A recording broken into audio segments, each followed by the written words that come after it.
오병군 야전만 대표로, 손상윤, 유사원 대표로, 피고발인 송영무 국방장관, 정경주 합참의장. 저희가 이 피켓에는 인터넷에 이름이 경두, 경두가 두 개 있다 보니까 한쪽은 경두로 놓겠습니다. 정경두로 정전합니다. 위 고발인들은 피고발인들을 다음과 같이 고발합니다.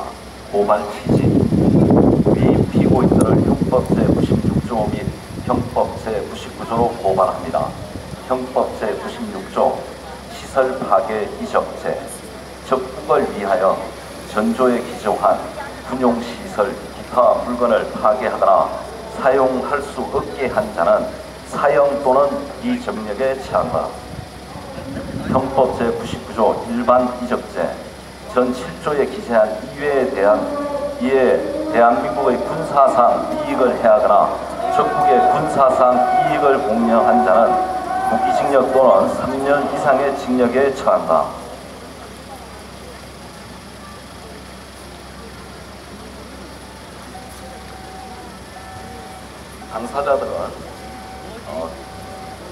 당사자들 피고발인 송영무는 2017년 7월 13일부터 현재까지 제45대 국방부 장관직을 수행하고 있는 인물이고, 정경주는 2017년 8월부터 현재까지 제40대 합동참모의장직에 있으며 차기 국방장관으로 예정되어 있는 인물로, 이들은 국민의 세금으로 노를 받으면서 국방을 총책임지고 있는 공적 존재들입니다.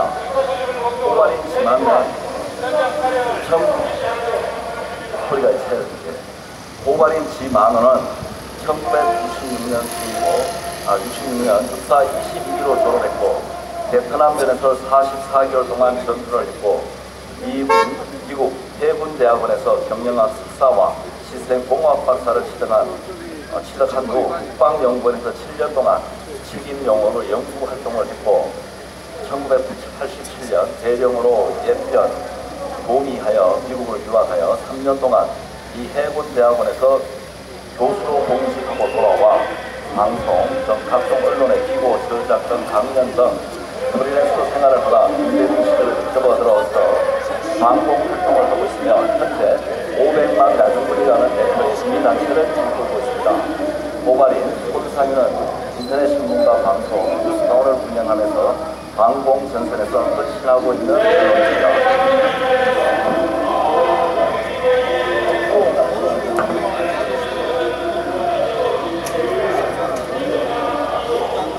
이거 지금 급성 노조면 좌파 노조인데, 이게 집회가 도봉 검찰청 100m 이상 올 수 없는데 이런 얘기를 하는 게 저희 기자회견을 고발하기 위해서 합니다. 이거 지금 기자회견을 방해하기 위해서 이렇게 하고 있는 것 같습니다. 자, 저기 경찰분들은 집회 지금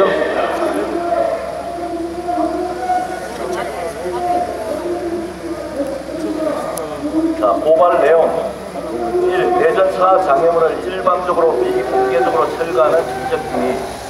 첫 번째, 대한민국은 휴전 상태에 있음이 분명하고 언제 남침이 가능될지 알 수 없는 상황에 처해 있습니다.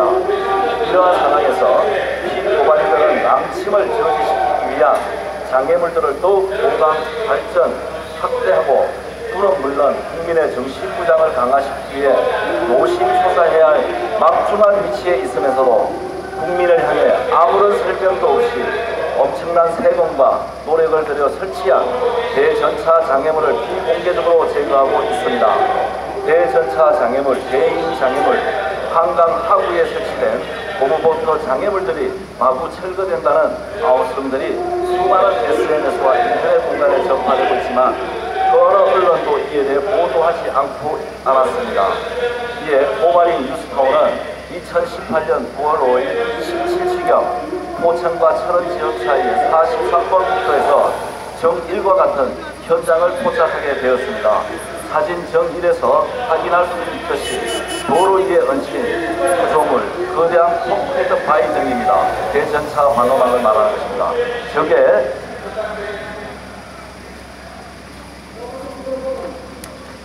탱크가 파죽지세로 몰려올 경우 폭파하여 길을 막기 위한 전방 곳곳에 많은 예산을 들여 설치한 전투시설입니다. 이는 국민을 적으로부터 보호하기 위하여 국민의 세금을 가지고 설치한 귀중하고 값비싼 군사안보시설입니다. 정1의 1쪽에서 공사명 국도 43호선 군 방호벽 철거 공사라는 작은 현수막이 걸려있고 이쪽에는 기중기가 와 있습니다. 거대한 철근 콘크리트 바위를 조각내서 하나씩 기중기로 제거하는 작업은 공사기간이 4개월씩이나 잡혀질 정도로 대단한 양입니다. 많은 국민 세금을 들여 설치했고 상황이 변한 것이 없는데 왜 이렇게 또 다른 국민 세금을 마구 퍼부으면서 남쪽 벽 방어막을 나 홀로 허물고 있는 것인지 그 의도가 심히 불량하고 심히 불안합니다. 국민 제1의 가치는 국가 안보입니다. 이 공사는 국가 안보를 매우 위태롭게 하는 이적 목적의 군사시설 파괴 행위입니다. 국가 안보를 허무는 군사시설 파괴 행위는 그 어떤 변명으로도 정당화할 수 없을 것입니다. 이 정의의 2018년 4월 17일자 수도권 사고 유발 경기 북부 대전차 방호시설 사라진다라는 제하의 SBS 리포터입니다. 경기 북부 지역 곳곳에 있는 대전차 방호벽을 철거 작업이 속도를 내고 있습니다. 의정부 지부 서상규 기자입니다. 기자, 전차나 탱커 진입을 차단하기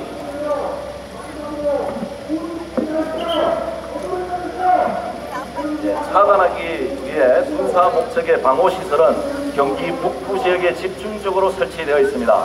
이런 오랜 세월 꼼짝 않던 방호벽이 철거되기 시작했습니다. 경기도 후리에서 포천으로 연결되는 47번 국도의 한 방호시설입니다. 4차선으로 도로 북부의 길에 경사가 심해서 운전자는 항상 긴장해야 한다. 47번 국도에만 이 같은 방호시설이 5개나 있습니다. 경기도에는 이 같은 방호시설이 160여 곳에 이르는 것으로 파악됩니다. 이런 방호시설이 철거 작업이 급물살을 타고 있습니다. 오늘 오후 2시에 연천군에 있는 대규모 방호시설 한 곳이 폭파 철거되었습니다. 오늘 철거되는 방호시설은 임진강과 평화누리길을 인접해 관광객들이 많이 이용하는 합수교 진입로에 설치되어 있습니다. 포천시 영중면 상호리로 또 다음에는 예체될 예정입니다. 저희가 정보 제공 핵심이 영중리에 있는 대전차 방어입니다. 정3의 사진들은 개천에 설치되어 있는 대전차 방어시설입니다. 이 시설은 교통과는 무관하지만 2018년 4월 17일 폭파 철거되었다고 합니다. 정사 2017년 10월 24일 포천 일보 영중면 영송리 대전차 방호벽 철거된다는 제하의 기사입니다. 포천시는 영중면 영송리 시도 9호선 내 설치되어 있던 대전차 방호벽을 철거할 계획이라고 24일 밝혔다. 영송리 방호벽은 군이 1950년대 비상시 적의 전차 진입을 차단하기 위해 설치하였으나 도로폭 문제로 구간이 설치되어 있어서 교통사고 발생 등 보행자 운전 안전을 위한 도로변 미관을 저해한다는 이유로 방호벽 철거는 7월 20일 2017년 상반기 경기도 제3야전군 사령부 협의하에 안건으로 이건 뭡니까? 문재인 주사파 정부가 도로에서부터 시작됐다는 겁니다. 안건으로 상정된 후 주민 및 운전자 보호를 위해 방호벽 철거에 대한 기본적 합의가 이루어진 후 급물살을 타게 되었다. 이후 포천시와 방호벽 관할 부대의 8사단 및 75사단의 방호벽 철거를 위한 실무 협의가 진행되어 60여 년 동안 우리의 국가 안보를 지켜오던 대전차 방어벽이 철거가 합의되었다는 보도입니다. 이는 물리적으로 전력을 쇠퇴시키는 이적 행위인과 동시에 더 나아가 국민, 군인 모두의 안보 경각심을 해이하게 만드는 악성의 반역 행위입니다. 아울러 국민을 불안하게 떨게 하는 해악의 고지 행위가 아닐 수 없습니다. 형법 제96조의 전형적인 대상이 아닐 수 없습니다. 2. 적의 침략을 조기에 경고하고 공격 속도를 최대한 지연시키기 위한 목적으로 DMZ에 설치한 GP 초설들을 일방적으로 철수시키는 이적행위. 피고발인들은 국민에 대해 아무런 설명 없이 몰래 일방적으로 최전선에서 조기 경보를 담당하고 있는 전초기지인 GP를 일방적으로 철수시켜 적을 이롭게 하려다 들통이 나자 국민이 아무런 설명 없이 직권을 남용하여 철거를 감행한다고 합니다. 북해군 지피는 160개, 지피 병력만 1만여 명인데 반해 남한의 지피는 불과 60개, 절대적으로 상대적으로 약세를 면치 못하고 있는 것이 현실입니다. 피교발인들은 이를 가슴 아프게 생각하고 다른 수단으로는 보강시키기는 노력해야 함에도 불구하고 그렇게 하기는커녕 나흘로 치열수를 강행하여 조기 경보 능력을 소멸시키고 유사시 적의 공격 속도를 지연시키지 못하게 함으로써 전방사단들이 손조차 쓰지 못한 채 체포당하는 상황을 만들어주어야 합니다. 2018년 7월 24일자 아시아경제신문은 지피 주둔지 철수 본지 단독 사실로 보도를 하고 있습니다. 보도 내용은 국방부가 비무장지대 내 DMZ, 그 다음에 지피, 감시 초선을 말합니다. 병력과 장비를 시범적으로 철수하는 방안을 추진한 것으로 확인했다. 그동안 국방부는 지피 등에 위치한 98개의 주둔지 철수 방안을 검토 7월 6일자 보도한 보도 이후 사실을 인정해 오다가 국회 국방위 현안 보고 자료를 통해 확인됐다. 국방부는 24일 국회 국방위 현안 보고 자료를 통해 남북 정상회담의 판문점 선언 이행을 위한 실질적인 조치로 비무장지대 DMZ 내 지피 감시 초소를 병력과 장비를 시범적으로 철수하는 방안을 추진적으로 밝혔다.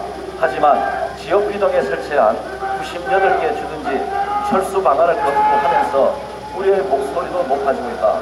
남북 간 군사적 긴장감이 다시 고조될 경우 전력 보강에 차질을 빚을 수 없기 때문이다. 자, 북한 지피는 우리 군 지피보다 60개, 2.6배 많은 160개 가량이 서로 전해졌다. 북한의 전체 지피 병력은 1만 명 가량으로 추산된다. DMZ 내에 있는 남북한 지피에 더 많은 병력은 모두 1만 2천 명에 넘는 선이다. 이런 규모의 병력이 최근접거리에서 대치하는 지역은 전 세계에서 DMZ가 유일하다. 이런 가운데 우리 군이 일방적으로 주둔지를 철수한다면 전시 상황에 북한군에게 길을 열어주는 꼴이 되다. 반대로 북한이 지피 병력을 철수한다고 선언해도 지금 검증하기가 쉽지 않다. 3. 방어용 철조망을 철거하는 이적행위. 정육의 2018년 7월 25일자 한강하구 고양간 철책 8.4km 내년 6월까지 철거라는 제하의 기사입니다. 경기도 고양시 구간에 설치된 군부대 2중 철책 중 1차 철책이 내년 6월까지 철거된다. 고양시 관계자는 김포대교 일산대교 사이 8.4km 구간의 철책 제거에 대해 군부대와 합의가 완료되어 있는 10월부터 내년 6월까지 자유로 된 1차 철책을 제거할 예정이라고 25일 밝혔다. 이에 2차 철책은 철책 윗부분 Y자 철책만 제거할 것이라고 말했다. 이를 위해 군부대는 이달 말까지 경계 병력을 철수할 방침이다. 이런 아무런 대책 없이 1970년대 간첩들이 가장 많이 이용했던 한강 하구와 고양 사이의 최우선 경계 지역에 많은 예산과 노력을 들여 설치했던 다중 철조망을 아무런 대책도 없이 적이 하나도 변하지 않는 상태에서 일방적으로 철거하고 있는 것입니다. 도저히 있을 수 없는 이적행위가 아닐 수 없습니다. 같은 일자 연합뉴스 보도도 같은 취지의 보도를 하였습니다. 자, 네 번째, 병영 생활의 핵심인 내무 생활을 제거하는 이적행위입니다. 정팔에 2018년 8월 19일자 조선일보 기사입니다. 병사 병행 외출, 평일 외출, 13개 부대에서 시범 운용, 내년부터 적된 시행 검토라는 제하의 기사는 아래와 같습니다.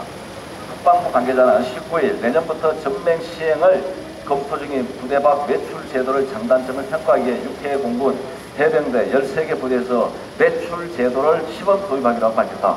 이에 따라 시범 부대를 지정된 육군 3사단, 7사단, 12사단, 21사단, 32사단과 해군 1함대, 연평부대 90대대, 공군 1전투비행단 등은 20일부터 10월 30일까지 평일과 오후 외출 제도가 운영되다.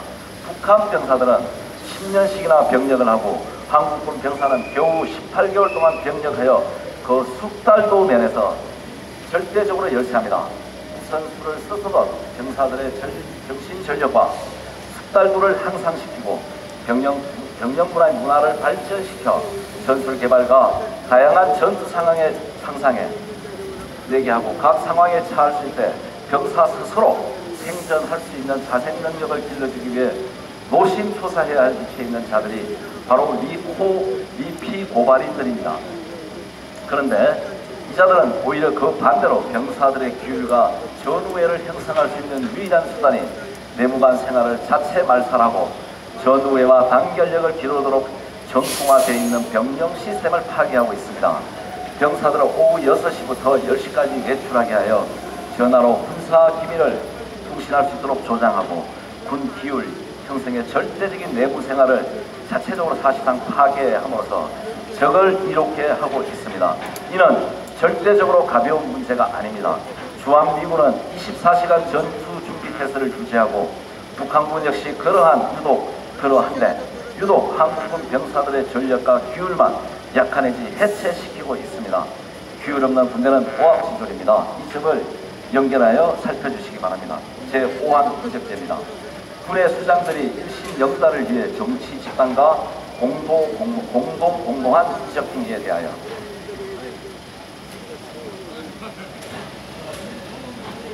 첫째, 볼수 간첩 신영복을 가장 훌륭한 사상가로 존경한다고 국제사회에 공언.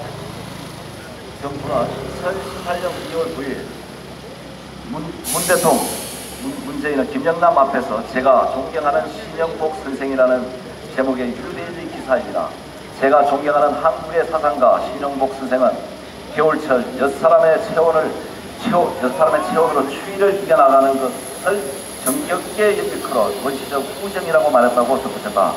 신영복 교수는 평양의 지위를 받은 것으로 알려진 통일혁명당 소속으로 1968년 무기징역으로 선고받아 20년간 복역한 뒤 1988년 가석방된 인물입니다. 2018년 3월 2일자 월간조선 문재인 북김영남 앞에서 존경한다 말한 신영복 누구라는 제목으로 기사입니다. 지난 10일 문재인은 북한의 김영남, 김여정이 청와대를 방문했을 때 고 신영복 교수에서 통짜와 이철수 화가의 탄화를 배경으로 기념 촬영을 했다. 문 대통령은 앞서 9일 김영남이 참석했던 올림픽 계획식 자전자리 리셉션 행사에서 신영복 교수를 존경하는 한국의 사상가라고 언급하며 신 교수의 글을 인용해 연설하기도 했다. 문재인은 2012년 대선 슬로건을 사용한 사람이 먼저다의 서화는 신영복의 작품이다.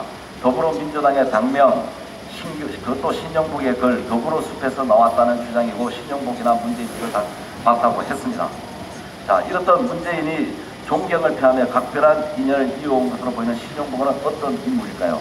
신영복은 육군사관학교 교관으로 근무하던 1968년 통일혁명당 이하 통역당 사건입니다. 간첩 사건입니다. 이로 연루돼 무기징역을 선고받았다. 통역당은 북한 노동당 지령과 자금을 받아 움직였던 반체제 지하 조직이다. 신영복은 수감 중 75년 북한 북송을 요구했다. 1998년 5월 월간지 말가 인터뷰에서 혁명투쟁을 선동하는 듯한 말을 했다. 교도소에 들어가서 일제한 만주 팔로군, 대구 11사건, 구발치산, 신발치산 그분들을 만나면서 단순히 역사로 이해하던 해방 전의 정치 상황을 피가 통하고 산이 통하는 이해하게 되었다. 나로서는 감동적인 경험이었지요. 사진에서 문재인이 신영복 사망 일주기 기념사진을 눈물을 흘리고 있는 듯 정부로 제출합니다. 두 번째 문제입니다. 문재인은 대한민국 최고의 악질 국제간첩 윤희상을 지극히 충성하였습니다. 정십일 2017년 9월 10일자 한국경제 기사입니다. 문재인 대통령 부부 윤희상 사랑이라는 기사 제목이 있습니다. 자, 여러분들 윤희상에 대해서는 그토록 잘 아실 겁니다. 자, 문재인은 미군 철수, 국보법 철폐, 영방제 통일을 주장해온 골수 종북자입니다. 그 비서실장 임종숙이 골수 주사파라는 사실은 세상이 다 아는 세상 공지, 국민 공지의 사설입니다. 사실입니다. 정심은